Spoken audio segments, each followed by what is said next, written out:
All right, people at home, people at the crib, we are looking at this assignment, okay? Voice and choice of narrator, okay, with Langston Hughes, the great Langston Hughes, okay? So let's talk about it. In terms of what you're going to be doing, people in class, we're going to read through these together in a moment, okay? But let's just talk about the directions, okay? At the top, it says important vocabulary related to voice and narrator. First person, third limited, right? Third person omniscient, okay? They kind of give you the definitions over again, but you know those things, all right? And then it says, also keep in mind the personality of the narrator, their background, and the sound of their voice, dialect, formal language, etc. Let's talk about Langston Hughes. Langston Hughes is a famous American poet, black man, known for his contributions during the Harlem Renaissance. Anybody know what the Harlem Renaissance was? Okay, where's the deal? So what was the Renaissance? You probably learned that in history class, right? Anybody remember that? No? You're like, we skipped that chapter. The Renaissance, the definition of Renaissance is, I think it stands for rebirth, okay? And so the Renaissance, in your history class, they will tell you was this explosion of knowledge and all of these new thoughts and things like that. And that is when you have artists like Leonardo da Vinci and all of these different people, okay? The Harlem Renaissance, with regard to the United States, took place in Harlem, New York, right?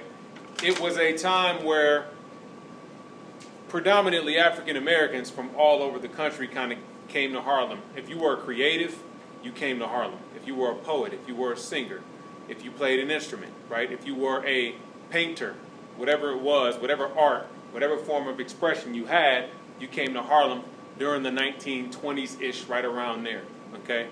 And it attracted people of all races. Like, people would come there to hear, you know, the best jazz music or whatever was being played at the time, okay? Langston Hughes, being a poet, was contributing his writings in terms of poetry, okay? So that gives you a little bit of background on him. Knowing when he lived, the fact that he's a black man, all of those different things, will inform the subject matter of some of his poetry. So keep that in mind as we read, okay? Let's read the first one, and then we'll talk about what you're going to do. Well, son, and this one is called Mother to Son. Well, son, I'll tell you, life for me ain't been no crystal stair. It had tacks in it, and splinters, and boards torn up, and places with no carpet on the floors bare.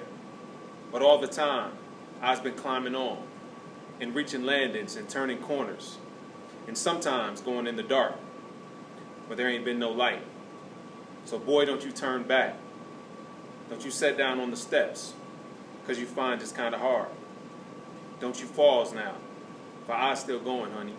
I still climbing. Life for me ain't been no crystal stair, okay? So let's talk about it first. So over here in this box, it has name of the poem that's already in there. And then the second one is plot, paraphrase, poem. Plot and paraphrase means what is this poem about, right? Put it into your own words. If you had to put that in your own words, what would you say the poem was about? Let's talk about first. The first line is, well, the second line says, life for me ain't been no crystal stair. What is a crystal stair? What's a stair?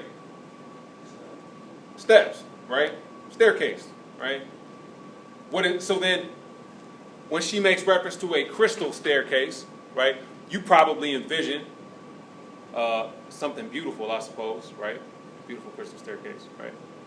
So what then is the meaning of life for me ain't been no crystal stair? Hasn't been perfect, right? Hasn't been easy, okay?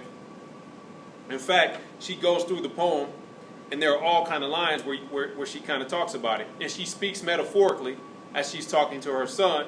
She says, it's had tacks in it, and splinters, and boards torn up, and places with no carpet on the floors bare, right? What do all those things represent? What do the splinters represent? What do the bare spots represent? What do the boards torn up represent? The hard times. Whatever challenges you are being presented with, all of our lives present their own challenges, right? And she's saying, listen, life for me ain't been no crystal stair. You got to think, he is writing this from the 1920s, so his mother if he's talking about his mother. Whether he's speaking about the 20s or a previous time period, you can imagine what that was like for African Americans in America during that time period, right?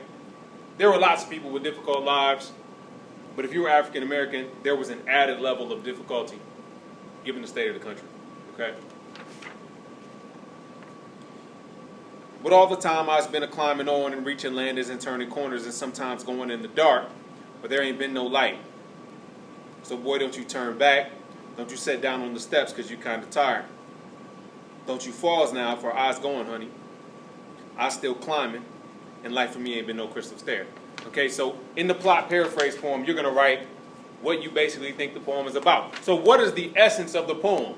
What is it basically about? What is it saying? This question is not rhetorical. I'm actually asking you. What is it saying? Say what? Don't give up, right? Don't give up. Look, life for me hasn't been perfect. It's had all these issues, right? It's had splinters, okay? It hasn't been a crystal stair. Don't give up because it gets kind of hard, right? In her point, she goes a step further and says, look, I'm still going, okay? So that's what you were writing in plot paraphrase poem. Characterization. Who is the speaker? So who's the speaker in the poem? You're going to write who's speaking, okay? We'll just do this whole box together.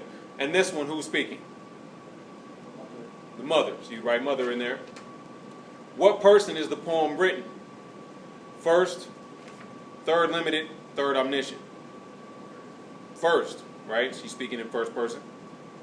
Adjective to describe them, I'm going to let you choose an adjective, right? Okay. What is an adjective that you would choose to describe the mother that's speaking here? If you had to pick one word to describe her, based upon what you've heard from her in this poem, what word would it be? Persistent. That works, right? Persistent. There are several words you could probably choose, right? Persistent works.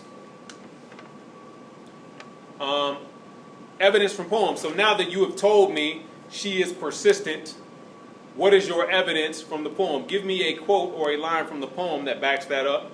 Okay? You don't have to tell me what it is, but you should be able to find one that backs it up. We're going to come back to that. Next box says author's tone of voice. Okay? Tone. Tone we described as what? Author's what? I told you maybe 2 weeks ago, maybe last week, I don't remember. I'm losing track of time with these weird classes, right? At some point, I told you, I'm going to come in here and I'm going to ask you what tone is, and you should be able to spit it out immediately. Like, right? You should be able to regurgitate what tone is. Tone is what? Bo, you remember?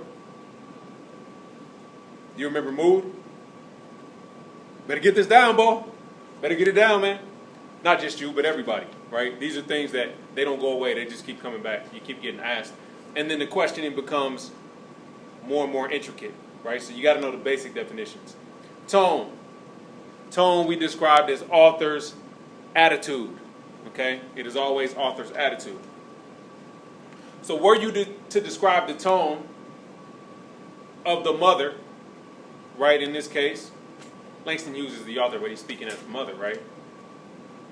What tone, what attitude would you use to describe her? Encouraging. I like that, right? Encouraging works, right? She essentially, that is what she's doing. I'm sure, probably your parents or somebody in your life has been encouraging to you at some point, hopefully, right? Shift in tone, okay? So shift in tone. Where it says shift in tone, what you're going to look for is there a line or a point or maybe a couple lines in the poem where, remember, tone is about attitude, right? Is there a line where the attitude shifts and bends and goes in a different direction prior to the previous lines, okay? Can anybody point out a shift? There may be multiple shifts.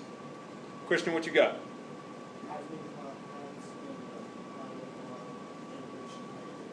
Wait, say it again.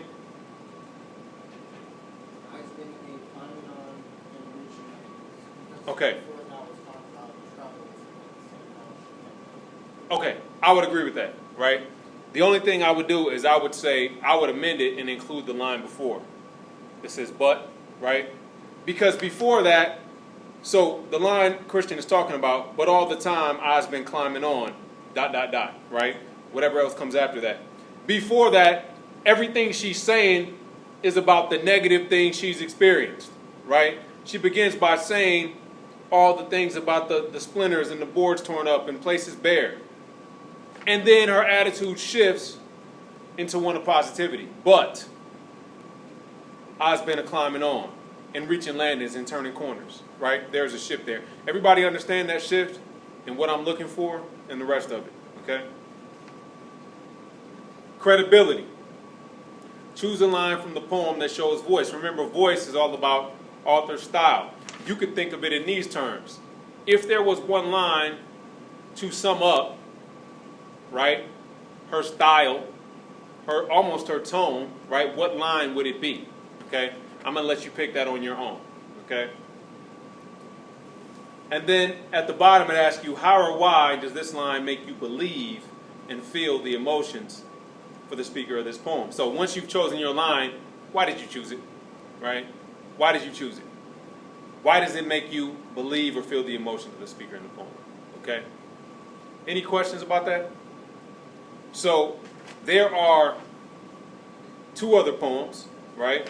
One down here called I Too, which we'll read together in class. And then there's one on the back called Theme for English B as well. And they all have the same box. Now, flip your paper over really quickly. Look at the back side. Because it also asks you for a paragraph response.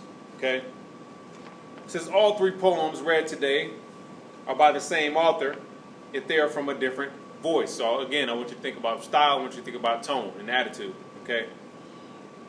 Compare and contrast the similarities and differences of the narrators of these three poems. So how are they similar? How are they different? What is one thing they have in common? What is one thing that makes them different? When you write your paragraph, make sure you are addressing all of the questions that are being asked, because I will look for that. Okay? Any questions? All right. So I'm going to shut the camera off for the people at home, and then here we'll just